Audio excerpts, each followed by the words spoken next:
नमस्कार मंडळी 1,40,000 शेतकरी कर्जमाफीतून वगळण्यात आलेले आहेत. हे नेमके शेतकरी कोणते आहेत आणि त्या शेतकऱ्यांनी काही पाप केलं का, असा देखील सवाल आहे. कारण तर शेतकऱ्याने बँकेचं कर्ज भरलं.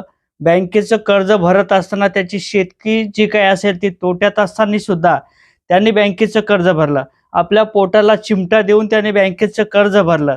असे रेग्युलर शेतकरी का वगळण्यात आलेले आहेत, असा देखील सवाल आहे.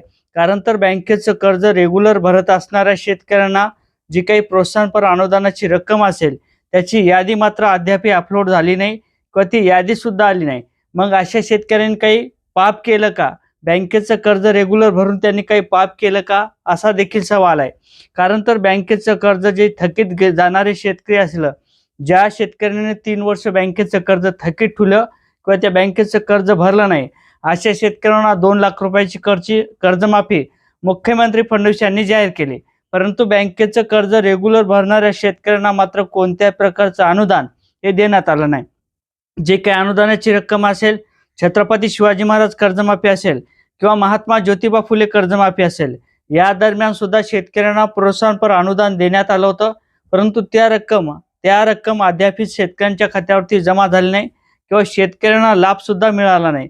मग असंच 2026ची जी काही 2026ची जी काही 2026ची जी काही अहिल्यादेवी होळकर कर्जमाफी असेल, या कर्जमाफीत सुद्धा तसंच होणार का? शेतकऱ्यांना बँकेचं कर्ज माफ होणार का किंवा प्रोत्साहनपर अनुदान मिळणार का, असे देखील सवाल आहेत. जवळपास 1,40,000 शेतकरी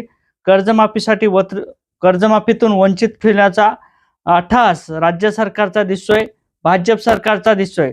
मुख्यमंत्री फडणवीस साहेब यांच्या याद्या अपलोड करणार का? लवकरच शेतकऱ्यांना कर्जमाफी देणार का? असे अनेक सवाल आहेत. नेमकं तुम्हाला काय वाटतंय? कमेंट करा.